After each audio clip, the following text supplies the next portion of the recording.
আপনারা যখন এতদূর কষ্ট করেছেন, কেন আপনারা এমন কাউকে সুযোগ দিবেন যে নিজের স্বার্থ হাসিলের জন্য আপনার এই কষ্টের পানি ঢেলে দিবে? কেন সেই সুযোগ আপনি দিবেন?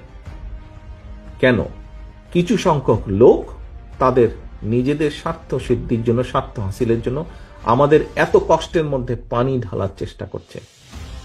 কেন আপনার পাশে বা পেছনের লোকটা সে যদি নিজের স্বার্থ হাসিলের জন্য এমন কিছু করে যা আপনাকে, আপনার দলকে বিতর্কিত করবে, কেন আপনি সেই সুযোগ দিবেন তাকে?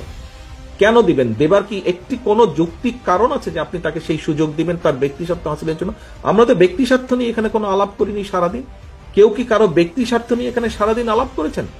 কেউ ব্যক্তি স্বার্থ নিয়ে আলাপ করেন? প্রত্যেকে আপনারা দেশ, দেশের মানুষের জন্য সারাদিন চিন্তা করেছেন, আলাপ করেছেন, কথা বলেছেন। আপনারা একটি কথা আপনারা বলেন যে ভাই, মানুষ বিএনপির দিকে তাকিয়ে আছে। ইয়াস, মানুষ যদি বিএনপির দিকে তাকিয়েছে, আপনাকেও তাকাতে হবে জনগণের দিকে, আপনাকেও তাকাতে হবে মানুষের দিকে।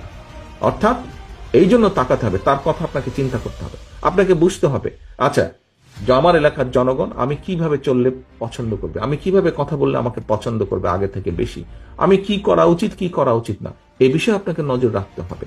এ বিষয়ে শুধু আপনাকে নজর রাখলে চলবে না, শুধু আপনার একা করলে চলবে না। আপনার যে গলায় যে কার্ডটা, ওখানে একটা পদবি আছে আপনার। এই পদবিটা মানে হচ্ছে আপনি নেতৃত্ব দিচ্ছেন। আপনার আন্ডারে 10 জন, 20 জন, 50 জন, 100 জন, 500 জন, 1000 জন নেতা বা কর্মী আছে আপনার নিচে যারা। আপনাকে খেয়াল রাখতে হবে তাদেরকে, যাতে তারা কেউ গড়বড় করতে না পারে, গড়বড় করতে না পারে। একটা পরিবারে যেখানে 5 জন, 7 জন, 8 জন, 10 জন ভাই বোন থাকে, দুই একটা একটু দুষ্টু টুষ্টু থাকে, ওগুলোকে একটু টাইট দিয়ে রাখতে হয়।